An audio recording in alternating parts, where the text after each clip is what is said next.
ओम नमो नारायण। हर हर महादेव। ओम नमः शिवाय। आप सभी भक्तों को आज जो एकादशी है उसके एकादशी व्रत की माघ मास की षठ तिला एकादशी के महात्म का वर्णन और उसकी कथा का हम श्रवण करेंगे। एकादशी का बहुत ही महात्म्य है, बहुत ही बड़ा महात्म्य है। एकादशी व्रत जो एकादशी व्रती करते हैं, भगवान नारायण स्वयं उनके ऊपर बहुत ही प्रसन्न होते हैं। तो ये माघ मास की जो षठ तिला एकादशी है, इस प्रकार से कुछ उसकी कथा है।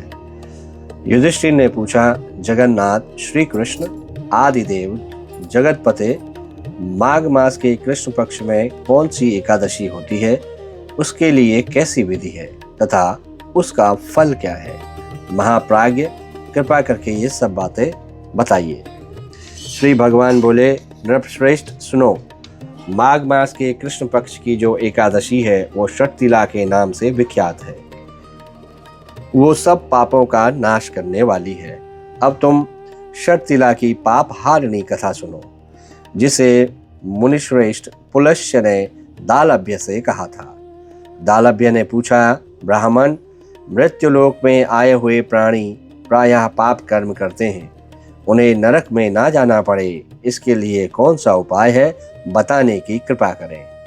पुलस्त्य जी कहते हैं, महाभाग, तुमने बहुत अच्छी बात पूछी है, बतलाता हूँ, सुनो।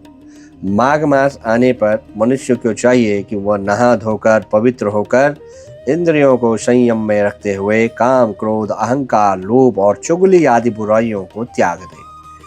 देवादिदेव भगवान का स्मरण करके जल से पैर धोकर भूमि पर पड़े हुए गोबर का संग्रहण करें। उसमें तिल और कपास छोड़कर 108 पिंडिकाएं बनाएं। फिर माघ में जब आद्रा या मूल नक्षत्र आए तब कृष्ण पक्ष की एकादशी करने के लिए नियम ग्रहण करें। भली भांति स्नान करके पवित्र हो शुद्ध भाव से देवादिदेव श्री विष्णु की पूजा करें। कोई भूल हो जाने पर श्री कृष्ण का नाम उच्चारण करें। रात का जागरण और होम करें। चंदन, अर्गजा, कपूर, नवैद आदि सामग्री से शंख, चक्र और गदा धारण करने वाले देव देवेश्वर श्री हरि की पूजा करें। तत्पश्चात भगवान का स्मरण करके बारंबार श्री कृष्ण नाम का उच्चारण करते हुए कुमड़े, नारियल अथवा बिजौरे के फल से भगवान को विधि पूर्वक पूज कर अर्घ्य दें। अन्य सब सामग्रियों के अभाव में 100 सुपारियों के द्वारा भी पूजन और अर्घ्य दान किए जा सकते हैं। अर्घ्य का मंत्र इस प्रकार है, कृष्ण कृष्ण कृपालुस्त्वं गतिनं गतिर्भव संसाराणां प्रसीद पुरुषोत्तम।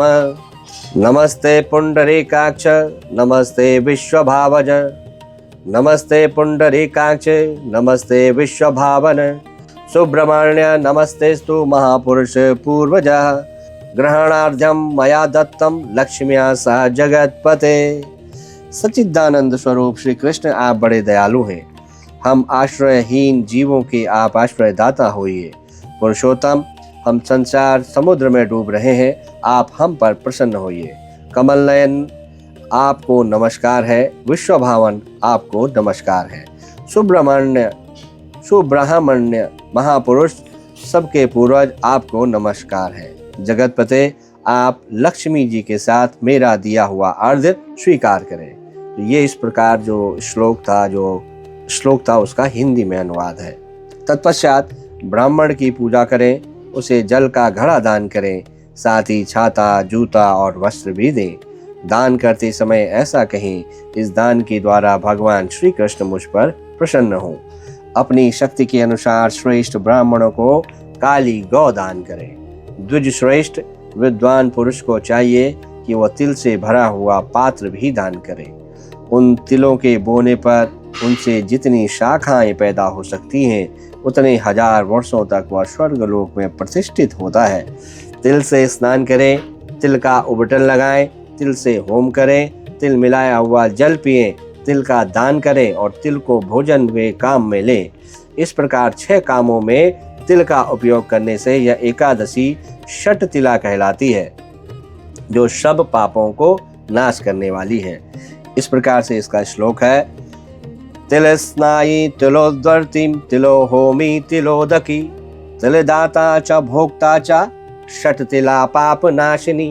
तो इस प्रकार ये 6 कार्य तिल के उपयोग के साथ कर सकते हैं या हम इसमें करते हैं, इसलिए इस एकादशी को षट तिला कहते हैं। षट अर्थात 6 और तिल तो तिल है ही। इस प्रकार श्री युधिष्ठिर जी ने श्री कृष्ण भगवान का धन्यवाद किया जिन्होंने उनको षट तिला एकादशी के महात्म्य के बारे में बताया। तो भक्तों, इस प्रकार षट तिला जो एकादशी है उसका ये महात्म्य था। और इसके आगे शुक्ल पक्ष की जो एकादशी जया एकादशी है उसकी कथा का श्रवण हम जया एकादशी के दिन करेंगे। आज की जो षट तिला एकादशी की कथा है उसका यहीं पे समापन होता है। बोलो श्री भगवान की जय। हर हर महादेव। जय श्री नारायण भगवान की जय।